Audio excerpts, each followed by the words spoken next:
Marcos 14, 33, vamos ler até o 35. E levando consigo a Pedro, Tiago e João, começou a sentir-se tomado de pavor e de angústia. E lhes disse: a minha alma está profundamente triste até a morte. Irmãos, eu fico pensando aqui, nisso que o Senhor Jesus disse para seus discípulos, Pedro, Tiago e João.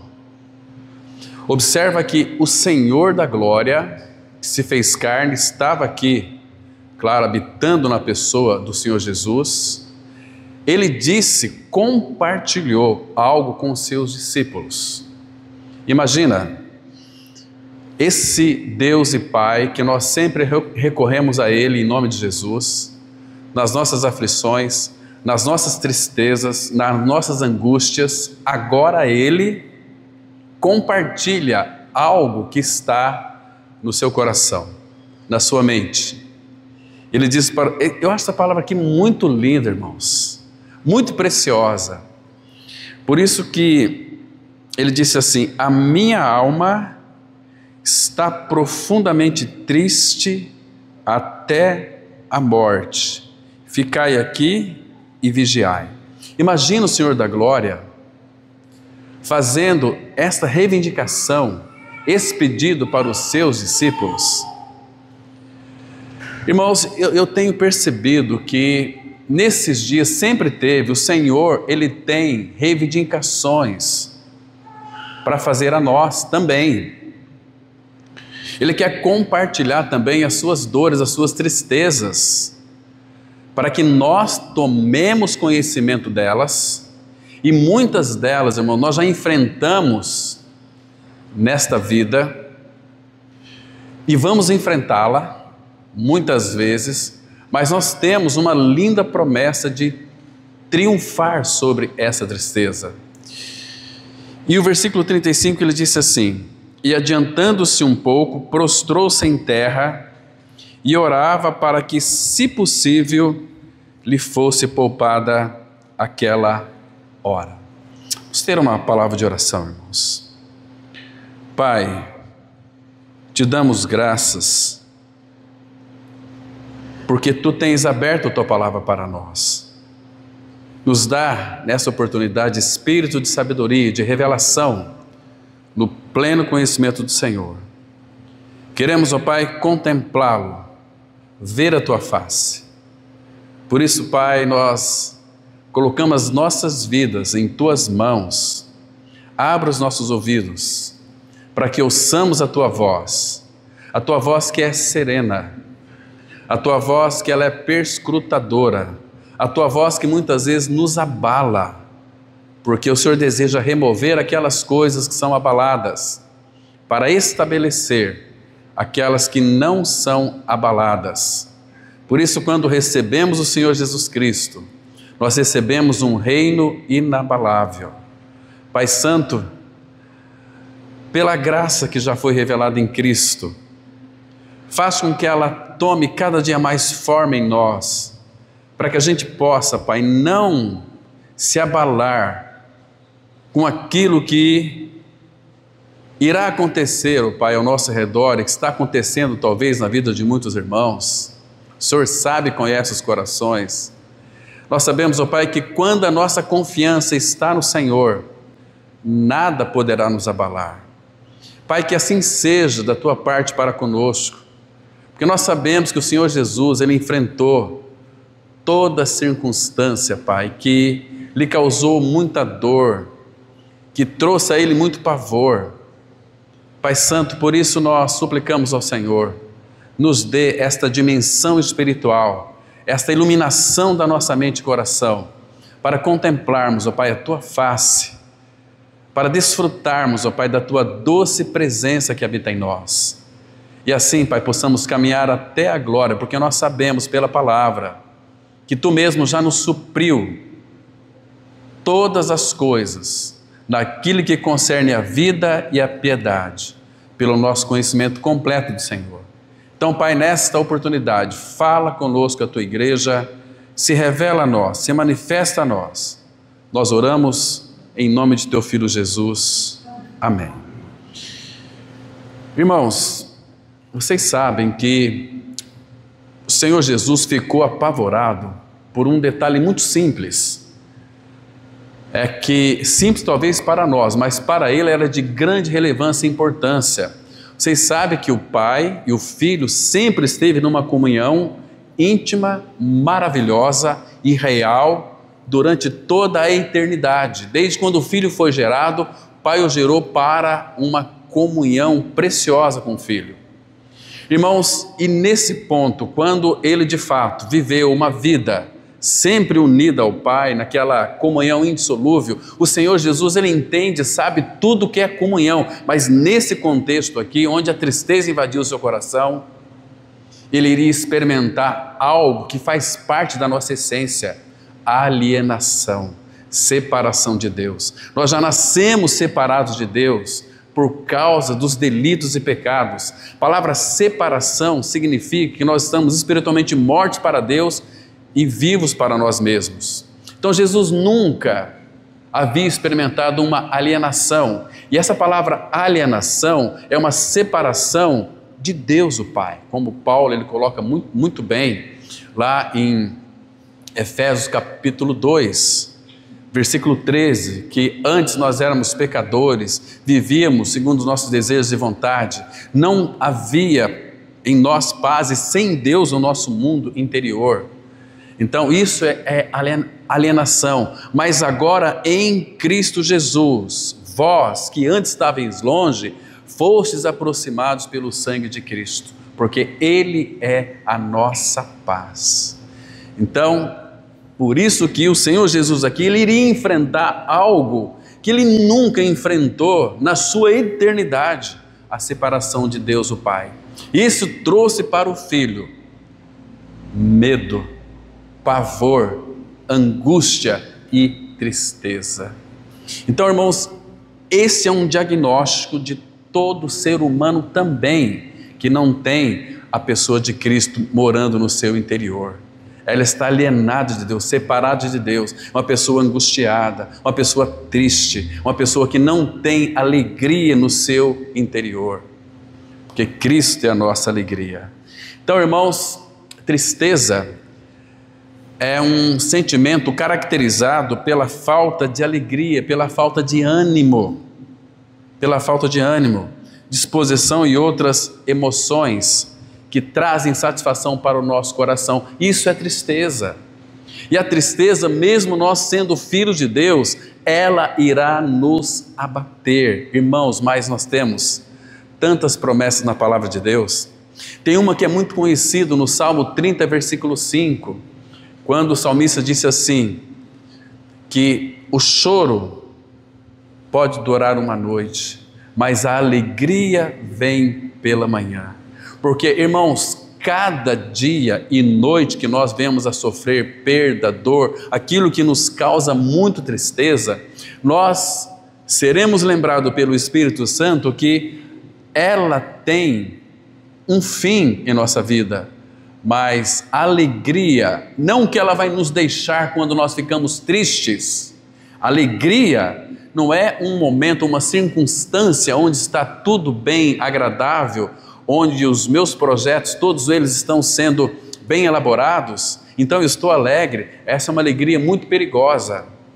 A alegria que nós temos é uma pessoa. Salmo 43, verso 2. Então irei ao altar de Deus, do Deus que é a minha grande alegria. A nossa alegria é do tamanho de Deus, o Pai. A nossa alegria, então, significa que ela é eterna. Não estou dizendo que nós não vamos ter tristezas. Claro que vamos ter tristezas. Às vezes com pessoas queridas, às vezes com perdas. Quem de nós já não passou a mão numa face gelada de um ente querido? Então, queridos irmãos, tristeza é uma emoção humana, básica e universal. Todos nós vamos ficar tristes. Então, agora, essa tristeza, ela é caracterizada por um sentimento de desânimo, sofrimento, angústia, que ela vai surgir como resposta a perdas, frustrações, tudo isso nos entristece, e muitas vezes também desilusões. A gente vê tantas pessoas que foram desiludidas em diversas áreas da sua vida, então isso as entristece. Agora, irmão, Jesus, Ele é competente para transformar todas as nossas tristezas em alegria. Você se lembra daquele texto lindo de João, capítulo 16, versículo 20?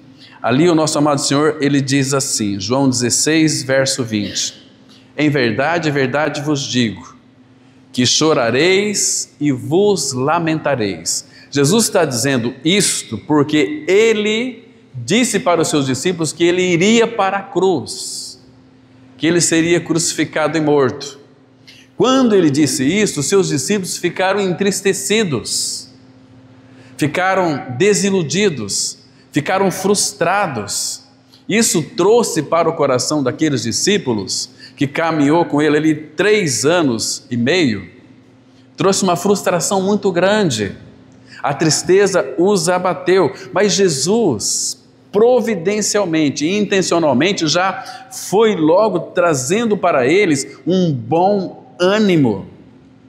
Vocês vão chorar, vocês vão lamentar, vocês vão se entristecer. Mas aí Ele disse assim: vós ficareis tristes, mas a vossa tristeza se converterá em alegria. Agora, e esta alegria que Ele disse aqui, é uma alegria eterna. Claro que Ele não tinha sido glorificado ainda, Ele tinha que passar pela cruz, morrer, ser sepultado e ressuscitar. Quando Ele fosse assunto aos céus, Ele derramaria do seu Espírito, que produziria um fruto, que é Ele mesmo. O fruto do Espírito é alegria, é alegria. Então, queridos, o triunfo de Jesus sobre a tristeza refere-se à sua vitória sobre o pecado. Isso aqui, preste atenção, irmãos, o triunfo sobre a tristeza está em nós também reconhecermos e sabermos e termos essa experiência. Não há outro caminho para que nós venhamos triunfar sobre a tristeza, se nós não tivermos uma experiência real de que Jesus Cristo em nossa vida triunfou sobre o pecado, sobre a morte, que são as causas profundas de toda tristeza e muitas vezes desespero humanos. Tem muitas pessoas, irmãos, quando a tristeza o abate, eles não têm em quem se pegar, eles vão se apegar em homens, em humanos, e a Bíblia vai dizer que vão é o socorro do homem. Nós podemos ajudar as pessoas de uma forma, dando um abraço nelas, confortando, mas o Senhor, Ele sabe o sofrimento que causou essa tristeza no interior daquela pessoa, e somente Ele pode tocar naquele sofrimento. Às vezes Ele pode remover, às vezes não remover, mas Ele é o Deus que conforta e consola e que nunca vai nos deixar e jamais vai nos abandonar, porque Ele diz que estaria conosco todos os dias até a consumação dos séculos. Então, irmãos, isso é maravilhoso demais para os nossos corações. Então, em vez de ser uma garantia de uma vida livre de dor, seu triunfo vai oferecer para mim e para você, primeiro, esperança. Em segundo lugar, vai trazer para nós conforto e propósito para nós suportarmos o sofrimento. Não é lindo isso, irmãos? Isso faz toda a diferença. Então, para eu e você que somos de fato filhos de Deus em Cristo Jesus, que já participamos da sua morte e ressurreição em união com Ele, Ele mesmo, Ele vai, doravante, guarde bem isso, em tudo aquilo que ocorrer na sua vida, seja de bom ou de mal. Vamos pensar naquelas coisas que são males, que vai ocorrer na nossa vida, que parece que a gente vai perder o controle, uma tribulação bem forte para nos provar. Como que podemos triunfar na tristeza? Jesus, Ele vai transformar tudo isso para mim e para você em bênçãos. Uma forma dele desenvolver, nós junto com Ele, a nossa salvação. Até mesmo, irmãos, aquilo que nos proporciona tristeza. Por favor, abra comigo em 2 Coríntios, capítulo 4. Vamos ler aqui 2 versículos, versículo 16 e o versículo 17. São 2 versículos, irmãos, impressionantes, que vai trazer para nós um bom ânimo, que vai trazer para nós um conforto, um consolo tão maravilhoso, onde nós podemos triunfar sobre a tristeza. Ele diz assim, 2 Coríntios 4, verso 16 e 17. Diz assim a palavra: por isso, não desanimamos, mesmo que o nosso homem exterior se corrompa. Como que o nosso homem exterior vai se corromper? O nosso corpo ele sofre muitas doenças, muitas perdas de muitas coisas, adoece. Nosso corpo, cada dia que passa, ele está se corrompendo, irmãos, está ficando envelhecido, né? E a gente vai correr atrás de coisas e de vitamina A, B, C, para manter o nosso corpo em forma, fazer um exercício, tudo isso é bom. E nós devemos fazer, cuidar do templo do Espírito Santo. Mas ele fala assim, ainda que, mesmo que o nosso homem exterior se corrompa, contudo o nosso homem interior se renova de dia em dia. Aí ele vai dizer qual é a causa do nosso corpo se corromper. Porque a nossa leve e momentânea tribulação produz para nós, irmãos, tribulação, segundo esse versículo aqui, é uma bênção na vida da nova criatura, porque a nossa leve e momentânea tribulação produz para nós eterno peso de glória acima de toda a comparação.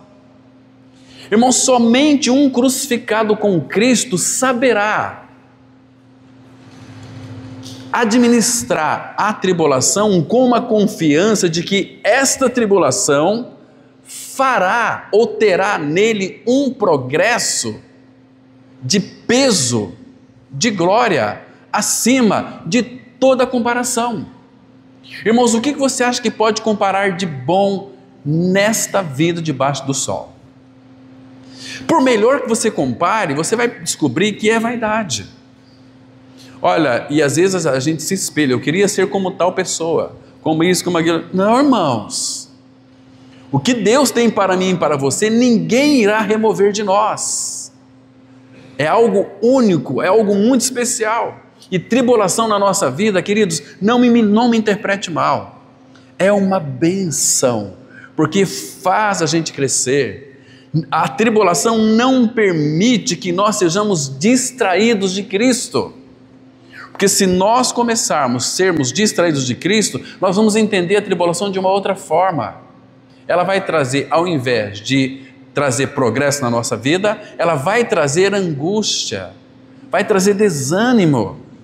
E Paulo vai dizer, aqui nos versículos anteriores, não desanimamos, em tudo somos atribulados, mas não angustiados. E ele tem uma lista muito interessante ali. Então, queridos, o apóstolo Paulo, de uma forma tão linda das suas experiências, que ele foi apedrejado, ele foi fustigado com varas, ele apanhou por causa de Cristo. E sabe o que ele disse lá em Romanos 8, verso 18? Ele disse assim, para mim, tenho por certo que as tribulações, os sofrimentos do tempo presente não se podem comparar como a glória a ser revelada em nós. O que Paulo está dizendo aqui? Eu estou vivendo uma vida de cruz. Eu morri para este mundo, o mundo morreu para mim, e as tribulações que chegam até mim, ela tem uma finalidade, é de me aperfeiçoar no Senhor. Então Paulo, vamos dizer assim, que ele tinha prazer nas tribulações. Paulo tinha prazer nas angústias. Paulo tinha prazer no sofrimento. Mas por quê? Paulo era um homem sádico? Claro que não, de forma alguma. Ele diz, 2 Coríntios, capítulo 2, 9 e 10. Primeiro, ele orou 3 vezes ao Senhor para que removesse o espinho na sua carne. Então, qual foi a resposta divina? Paulo, a minha graça te basta, porque o meu poder se aperfeiçoa na fraqueza. Então, sabe o que Paulo disse? Então, de boa vontade, terei prazer na angústia, na perseguição, no sofrimento, por amor a Cristo, porque quando sou fraco, então é que sou forte. Então a tribulação, irmãos, ela nos deixa, nós muitas vezes, muito fraquinhos, mas esse é o objetivo do Espírito, tirar a nossa força para que Ele estabeleça a manifestação de Cristo em nós, que vai fazer com que a gente possa crescer cada dia mais. Então, queridos, tristeza, nós podemos dizer que é um resultado direto e indireto também do pecado. E uma vez que nós vivemos em um mundo caído, o pecado, ele é a parte habitual da vida do ser humano sem Cristo. O que um pecador faz, irmão? Só peca, só peca. E este acúmulo de pecado vai gerando na vida dele tristeza, depressão, angústia, essas rebeldias que nós vemos por aí, tudo isso, irmãos, é uma semeadura na qual vai colher tristeza. Você se lembra do filho pródigo? Quando ele saiu de casa, falou assim para o pai, pai, me dá a parte da fazenda que me cabe. E Provérbios vai dizer, capítulo 20, que uma herança antes do tempo, ou seja, antes que os pais morram, no final não será abençoada. Então o pai deu a parte dele, ele saiu e foi gastar o seu dinheiro ou viver dissolutamente. Mas este mundo, ele nos faz perecer. Ele deixou a casa do pai, a casa do aconchego, a casa do amor e saiu de casa. Não, agora eu tenho dinheiro, eu sei como fazer a coisa funcionar. Não sabe, irmãos. Este mundo nos faz perecer. Depois, vocês se lembram que o dinheiro dele acabou, ele tinha que trabalhar, senão ele ia passar fome, e arrumou alguém lá que tinha porcos, ele foi como que aquele que cuidava de porcos. Ele desejava se alimentar daquelas alfarrobas. E aí a palavra fala que ele caiu em si, teve um despertamento. Quantos trabalhadores de meu pai tem pão em abundância? Ele não pensou na riqueza, ele não pensou quanto que o pai tinha, pensou na comida. Quantos trabalhadores de meu pai têm pão em abundância, e eu aqui pereço de fome, mas vou ter com meu pai, e vou dizer para ele, pai, pequei contra o céu e diante de ti, já não sou digno de ser chamado teu filho, trata-me como um dos teus trabalhadores. E ele foi. Quando o pai o avistou de longe, saiu ao encontro dele, abraçou aquele menino, deu um beijo nele, e então ele fez o seu discurso. Pai, pequei contra o céu diante de ti, já não sou digno de ser chamado teu filho. Quando ele ia falar, trata-me como um dos teus trabalhadores, o pai o interrompeu. Traz depressa ali uma roupa para ele, vestiu ele, colocou um anel no dedo dele que fala da herança. Ele era o filho do pai, entendeu? Você é meu herdeiro ainda, filho. Então, e colocou sandália nos pés, que quem tinha sandália nos pés é só os filhos, e não os escravos, os servos ali. Então fizeram uma festa depois, porque este meu filho, ele disse para o seu outro irmão, que ficou tão indignado, que o pai fez uma festa, quando recebeu o seu filho são e salvo. esse teu filho aí, o Senhor nem sequer deu um cabrito para mim me alegrar com meus amigos.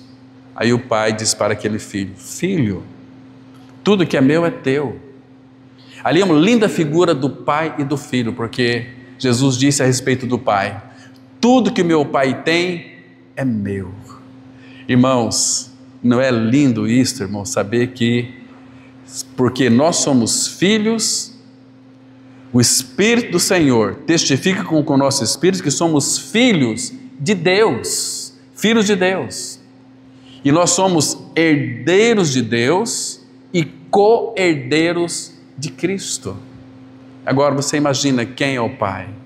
Herdeiro. Irmãos, nós devemos ser igual aos levitas, que Deus não deu a ele posse alguma, mas Deus disse com relação aos levitas: a porção deles é eu vou cuidar desses levitas, eu vou sustê-los, a herança deles é eu.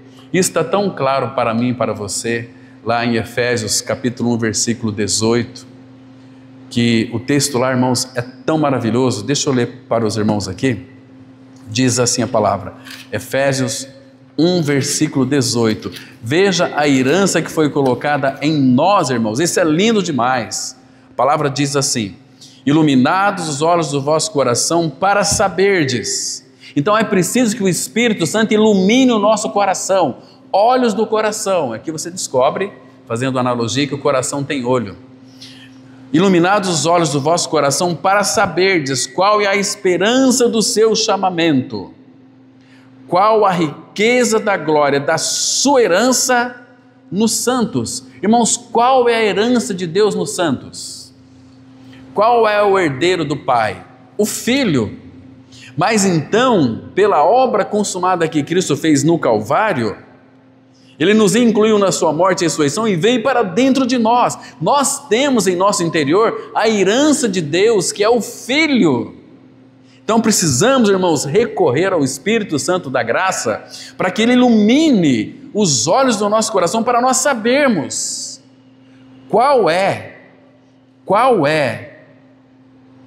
a esperança do seu chamamento, qual a riqueza da glória da sua herança de Deus, que é o Filho, da sua herança nos filhos. É da herança dele em nós. E qual que é a herança de Deus em nós, irmãos? É Jesus Cristo.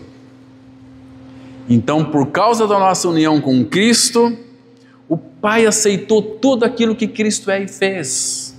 E por causa de Cristo que habita em nós, o Pai nos recebe como filhos legítimos.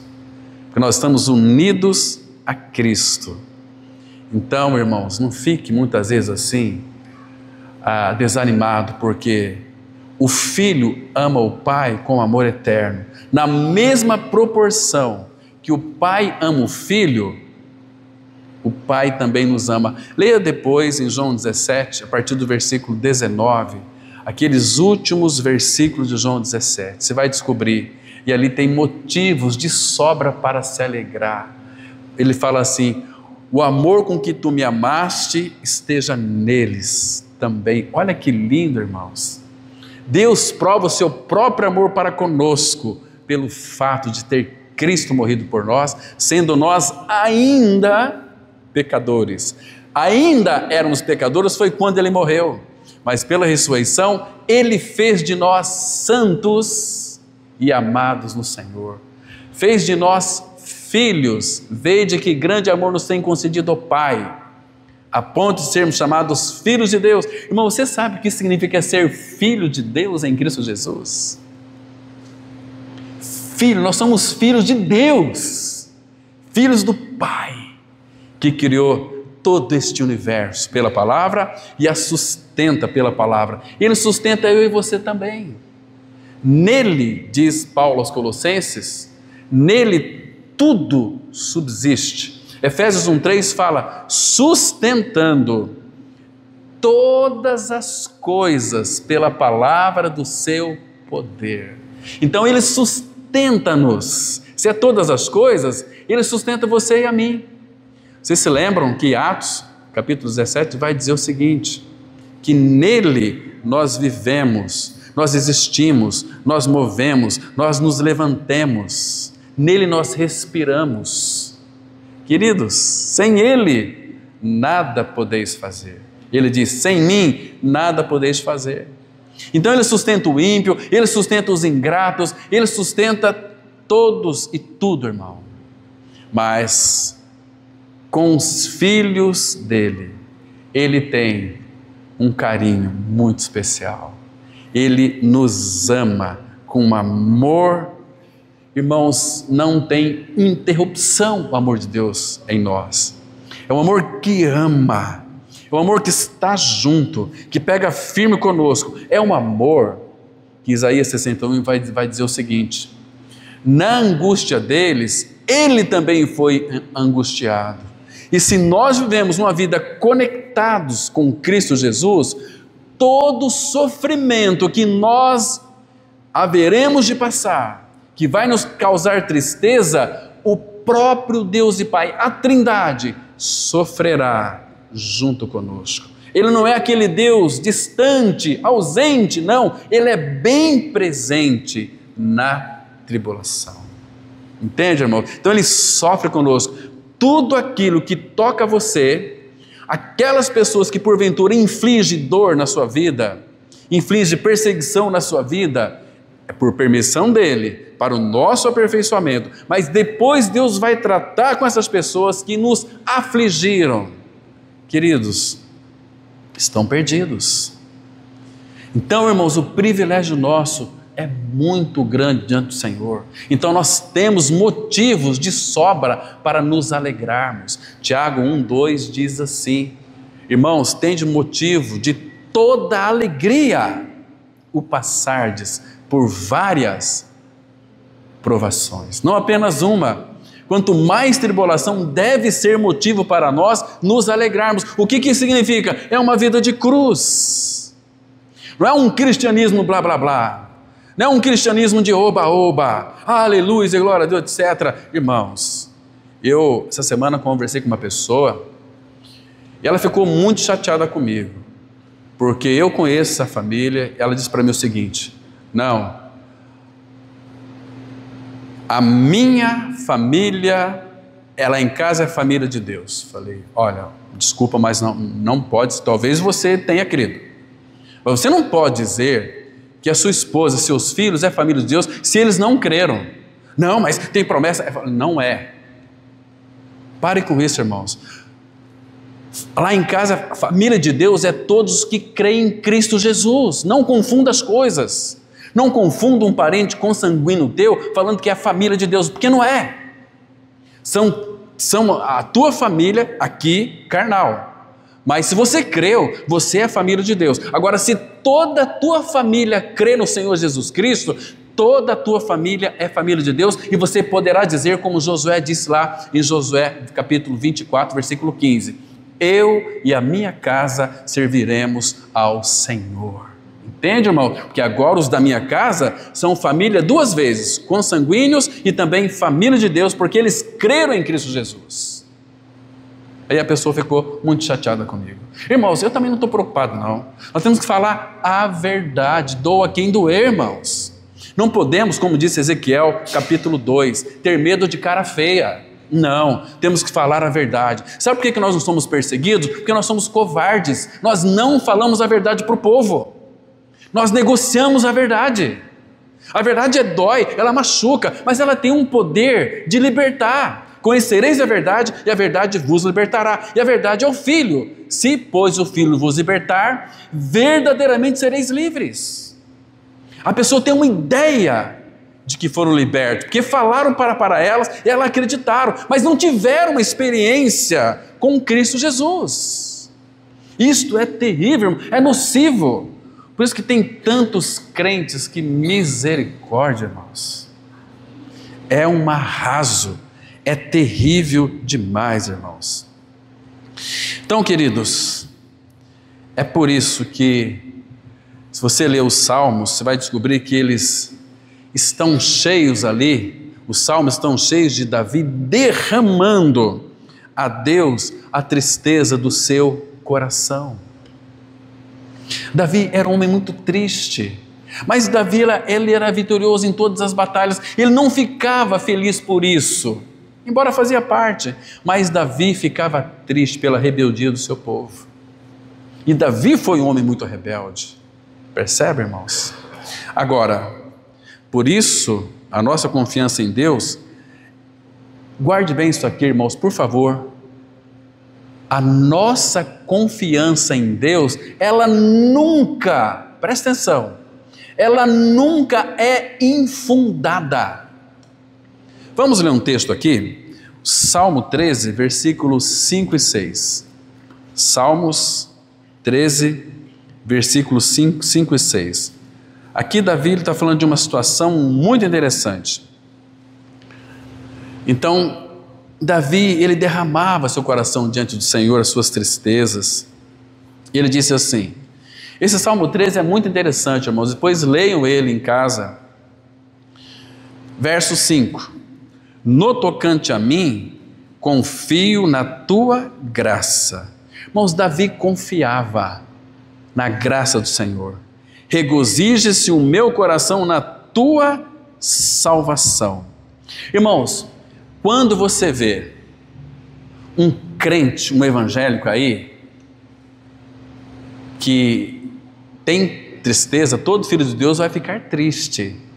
Mas quando tem lamúria, murmuração constante, fica desconfiado. Talvez ele seja tão somente um evangélico ou um crente mesmo. Talvez não é um filho de Deus, talvez não ganhou uma experiência real com Cristo. Porque, irmãos, a salvação produz em nós, a primeira coisa que é a alegria.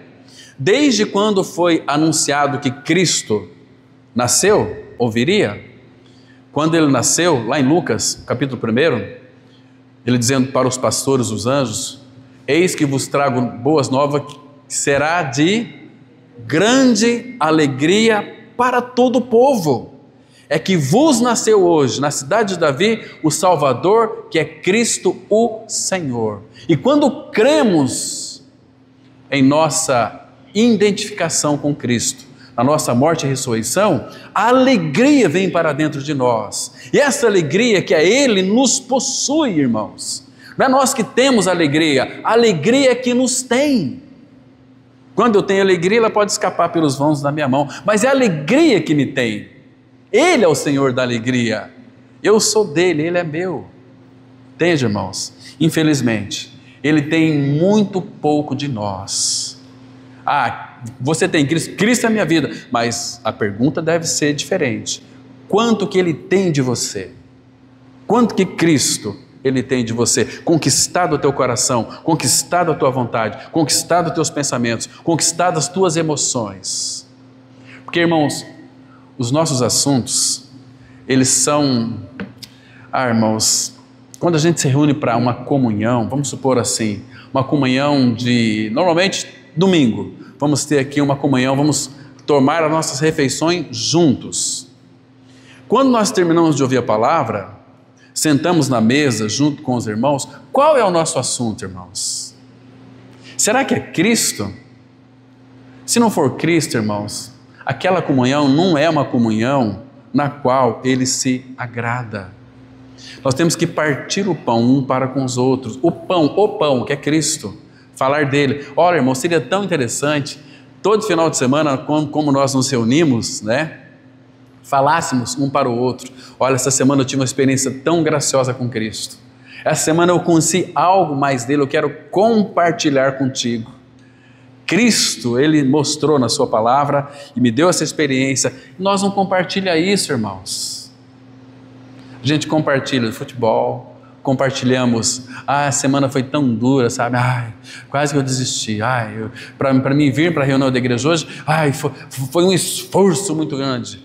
Tem prazer, irmãos, na reunião. Se não temos prazer na reunião da igreja, significa que nós não temos prazer no Senhor. Entende?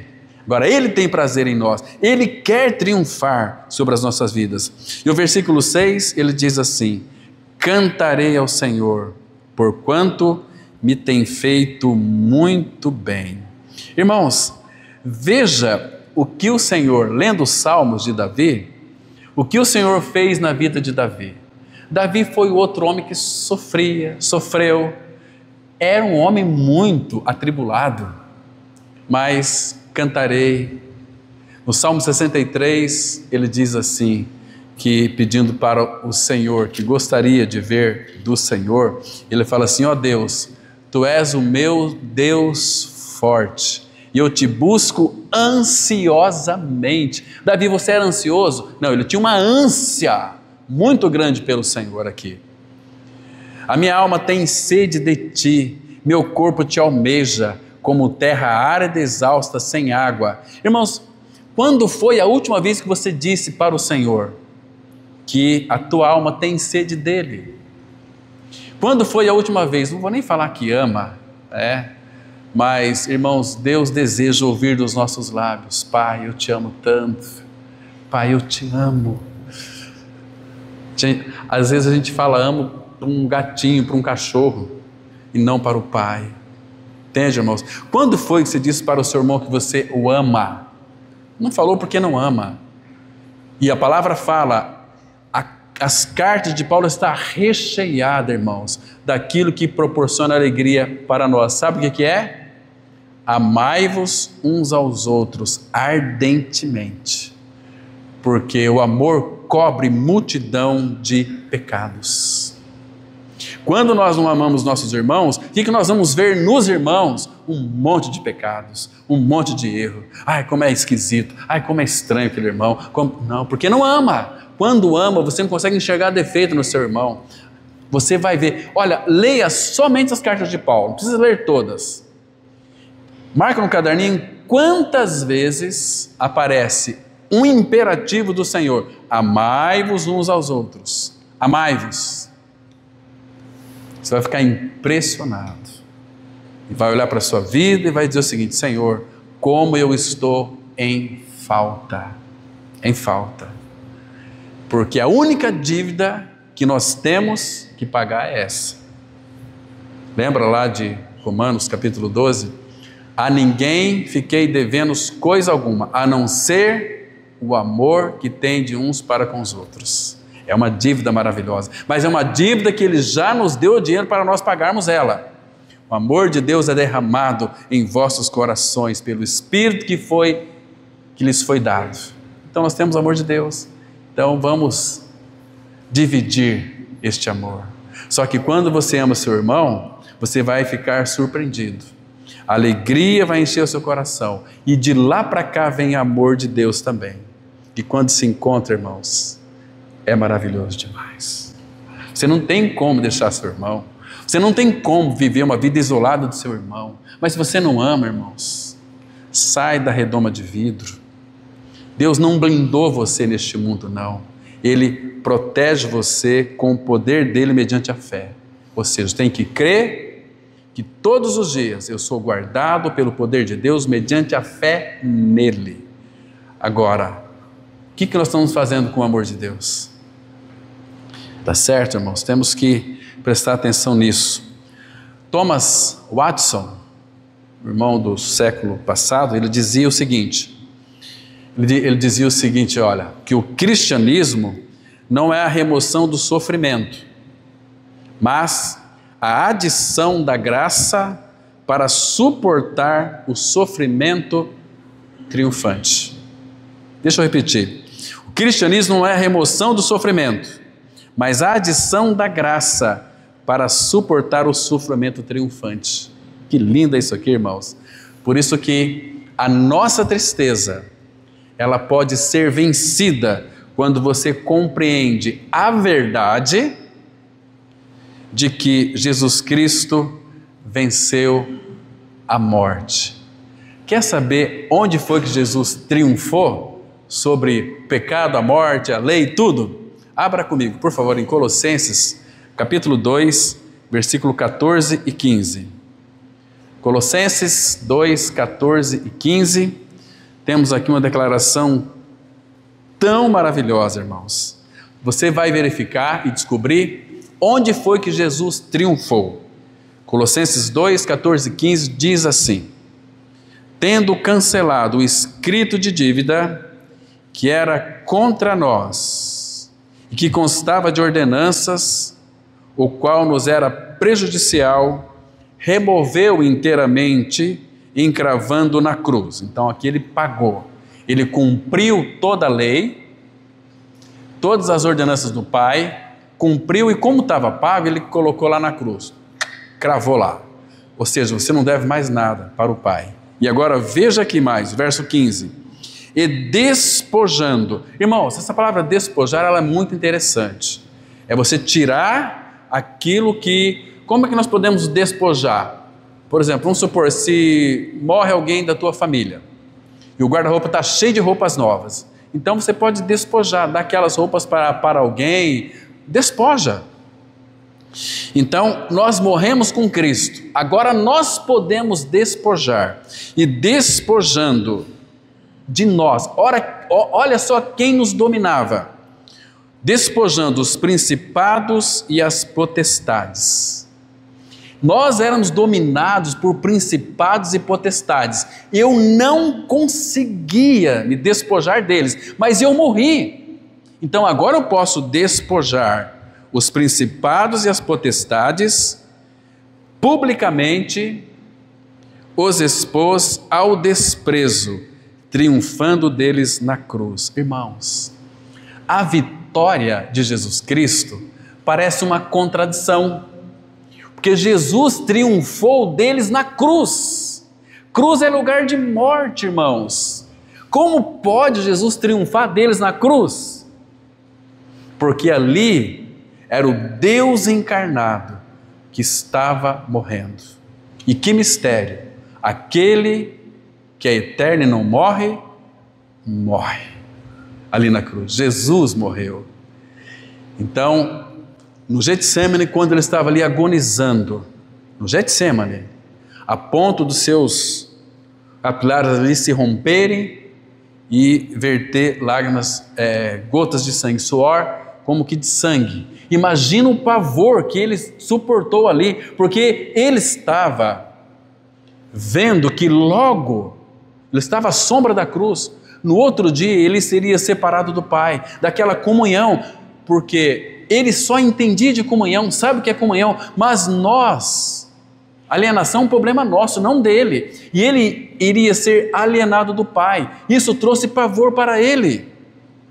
Ele agonizou no Getsemane ali, sofreu muito, mas ele foi decidido: vou para a cruz, para isso eu vim, para isso eu nasci, para isso eu vim ao mundo, e eu vou para Jerusalém para morrer. Então ele sabia que estava chegando aquela hora, que era uma noite do Senhor, aquela noite que somente ele iria enfrentar. Aquela noite, ou aquele lugar, ele pisou sozinho. Era uma noite do Senhor, como está referido lá em Êxodo. A noite, essa será a noite do Senhor. E Jesus teve a sua noite, onde ele foi separado do Pai. Imagina o desespero, o pavor do filho. Deus meu, por que me desamparaste? É o nosso desamparo, irmãos. Que triste foi aquilo, mas o que chama a nossa atenção é que ele triunfou, primeiro os expôs ao desprezo, triunfando deles na cruz, porque tinha que ter testemunhas, tinha que estar diante dos olhos de todos aqueles que estavam ali. E nós sabemos porque nós temos hoje em dia em nossas mãos a palavra de Deus. Irmãos, deixa eu colocar uma nota para os irmãos aqui que é muito interessante. O sofrimento, irmãos, não é a única coisa com a qual podemos nos identificar com Jesus. Guarde bem isso aqui. Fique bem atento. Deixa eu só repetir para os irmãos aqui. Os sofrimentos de Jesus na nossa vida não é a única coisa com a qual podemos nos identificar com Jesus, mas também podemos nos identificar com uma coisa chamada o silêncio de Deus. Quando Jesus orou, Deus meu, por que me desamparaste? Ele não obteve resposta. Quando Jesus no Getsemane disse assim para o Pai: Pai, se possível, passe de mim este cálice. Qual foi a resposta divina? silêncio. Entende, irmãos? Não é que Deus não respondeu. O que Deus poderia responder para ele se ele veio para aquela hora? Então, irmãos, eu e você também esperamos que Deus venha em nosso auxílio em todos os momentos, mas podemos, muitas vezes, sentir que Ele também nos abandonou. É o silêncio de Deus. Às vezes você ora, parece que os céus estão cerrados, parece que a oração não passa do teto. O que fazer nessa hora, irmãos?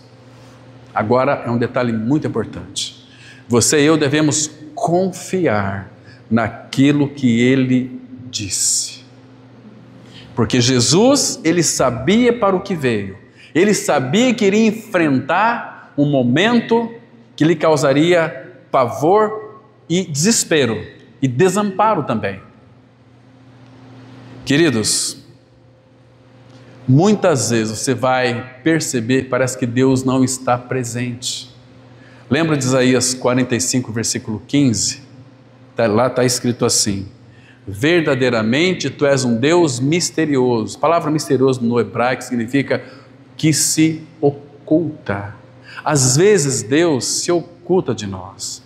O salmista, no Salmo 49, ele diz assim: se viras o rosto, eu fico perturbado. Você vê como é importante a face do Pai, irmãos? Então, tu és um Deus misterioso, ó Deus de Israel. Irmãos, você quer ver quando tem um livro na Bíblia, no livro de Esther, que você vê a ação de Deus operando em tudo, mas naquele livro de Esther não tem nenhuma menção sequer do nome de Deus. É o Deus que se oculta, mas que trabalha nos bastidores. Agora, quando você ora e parece que não tem resposta, o que fazer, irmãos? É hora de você confiar naquilo que Ele diz, porque Ele é um Deus da palavra, Ele é um Deus que não pode mentir. Tem situações que vai ocorrer na sua vida, também na minha vida já ocorreu muitas vezes, que eu oro e parece que o céu se cerrou e cadê a resposta divina? Então esse tempo é um tempo para que eu confie naquilo que Ele disse. Parece que Deus me abandonou, parece que Deus me deixou, parece que Deus se esqueceu de mim, mas aí eu tenho que lembrar daquela palavra de Hebreus 13:5. Seja a vossa vida sem avareza, porque Ele tem dito: nunca te deixarei. Irmãos, olha que palavra linda. Nunca te deixarei, jamais te desampararei ou te abandonarei. Entende, irmãos? Então, tem dias que muitas vezes a dor, sofrimento vai invadir o nosso coração de tristeza. É nesses momentos que parece que você não consegue enxergar, por causa da dor, por causa do sofrimento, os cuidados de Deus na sua vida, mas Ele cuida. Nunca duvide dos cuidados de Deus sobre a sua vida, sobre a vida da sua família. Deus não perdeu o controle de absolutamente nada. Ele tem tudo em suas mãos. As nossas vidas estão nas mãos do Senhor. Ele disse lá em Isaías 49, versículo 16: nas palmas da minha mão eu te gravei. Estamos gravados nele, unidos a Ele, que é o sentido ali. Entende, irmãos? Maravilhoso isso. Então, irmãos, como triunfar sobre a tristeza? É verdade que eu e você, nós passamos pelo vale da dor. Isso nos entristece muito. Também nós cruzamos muitas vezes o vale do luto e nós choramos também. Isso nos traz muita tristeza. Agora, irmãos, nós não choramos as lágrimas de desespero, as lágrimas do desconhecido. Não, vamos chorar, vamos entristecer, mas nós sabemos que Ele está conosco. Nós vamos chorar sim, muitas vezes a dor da saudade, nós vamos chorar e às vezes a gente tem saudades dos irmãos, de outros irmãos também, de outras localidades, Mas, irmãos, pode ter certeza de uma coisa, nós temos a garantia de que aqueles que estão em Cristo, eles não perecem, jamais irão perecer. Não estão em lugar de trevas ou um lugar desconhecido nosso, não. E nem vagando aí pelo espaço, né? O que Paulo tem a dizer sobre essas coisas para mim e para você, irmãos? Abra comigo, por favor, no 1 Coríntios, capítulo 15. Vamos ler aqui alguns versículos. 1 Coríntios 15, 54 até o 57. Versículos preciosíssimos nós temos aqui. Palavra de Deus. Ai, que delícia, irmão, nós lermos a palavra, descansarmos na suficiência das Escrituras, porque por detrás dessas palavras está o Deus da verdade sustentando aquilo que Ele está dizendo. Então Paulo diz assim, para mim e para você, através do Espírito. Quer dizer, é o Espírito dizendo para mim e para você através das penas de Paulo. 1 Coríntios 15, 54. E quando este corpo corruptível se revestir de incorruptibilidade, tenha certeza, você vai receber um corpo incorruptível, um corpo glorificado. E o que é mortal se revestir de imortalidade, você vai receber um corpo glorificado, incorruptível. E a imortalidade já está em nós, 2 Timóteo 1, versículo 10. E a revestir da imortalidade, então se cumprirá a palavra que está escrita. Não se cumpriu ainda, aquela profecia de Isaías não se cumpriu ainda. Tragada foi a morte pela vitória. Olha aqui Paulo no versículo 55, brincando com a morte. Onde está, ó morte, a tua vitória? Onde está, ó morte, o teu ferrão, o teu aguilhão? Olha o versículo 56. O aguilhão da morte é o pecado, mas o pecado já foi tirado de nós, nós fomos crucificados com Cristo. Homem velho foi com Ele crucificado, o corpo do pecado foi destruído.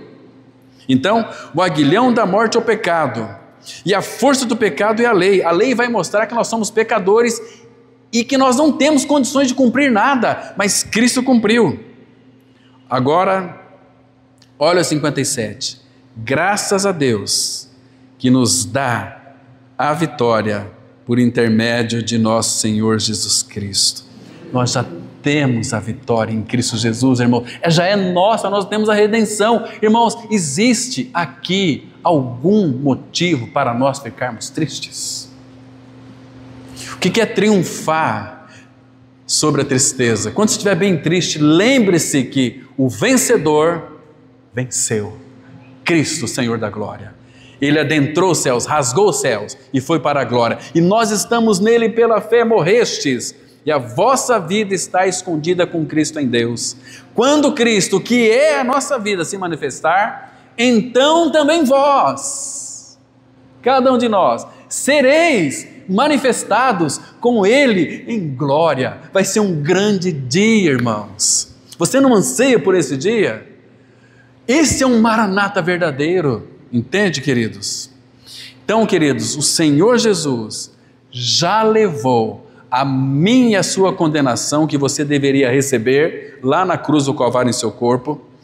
Não é você que salva, não é você que se purifica, que se aperfeiçoa. Esta é uma obra completa e plena de Deus que já fez por Cristo Jesus em seu favor, em meu favor, em nosso favor. Uma obra completa, uma obra plena. Por isso, irmãos, vença a tristeza, vença a angústia, tome posse desta alegria que é Cristo. Você pode chorar, sim, claro, as lágrimas da saudade. Jesus também chorou ali no túmulo de Lázaro, vocês se lembram? Chorou porque amava, né? Seu amigo, mas não são as lágrimas de desespero. Nós não temos que chorar lágrimas de desespero, não as lágrimas da incerteza, não as lágrimas da dúvida, irmãos.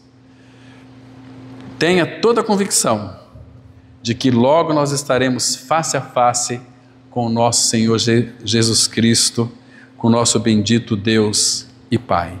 Vamos ler aqui o último texto, 1 Tessalonicenses 4, versículo 13. 1 Tessalonicenses 4, verso 13. texto muito precioso que diz assim, 1 Tessalonicenses 4, versículo 13. Olha que lindo é este versículo aqui, irmãos.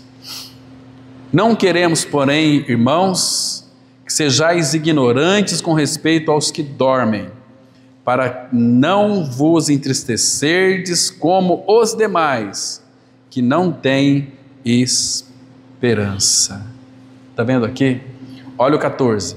Pois se cremos que Jesus morreu e ressuscitou, assim também Deus, mediante Jesus, trará em sua companhia, junto dele, os que dormem. Não é os que morrem. Irmão, você acha que nós temos motivos para ficar triste? A irmã falou aqui o seguinte, aqui está apresentando seu filho, algo assim que é muito precioso foi muito precioso ao meu coração. Entreguei meu filho ao Senhor. Os nossos filhos são do Senhor. Então, eles entregaram o filho ao Senhor. E graças ao Senhor, o Senhor devolveu para eles. Então, quando nós entregamos e confiamos, Ele fará tudo. Ou seja, Pai, seja feita a Tua vontade, ainda que doa, irmãos, mas nenhuma tribulação, provação, está acima das nossas forças. Queridos, o Senhor, Ele triunfou sobre as coisas mais podres que existiam em nós: pecado, a morte e Satanás. E nos deu a sua vida pela ressurreição. Então, queridos, Ele triunfou. Então, associe essa palavra triunfo sobre a tristeza, sobre aquela palavra que Ele disse assim, que em Cristo nós somos mais do que vencedores. Ele venceu e aquela vitória é minha e sua nele. Nunca esteja fora de Cristo. Esta é a maneira pela qual nós vamos triunfar sobre a tristeza, sobre qualquer outra coisa, irmãos. Amém. Vamos orar. Pai Santo, te damos graças mais uma vez pelo tempo que o Senhor nos proporcionou de refletirmos na Tua palavra que é tão poderosa, Pai.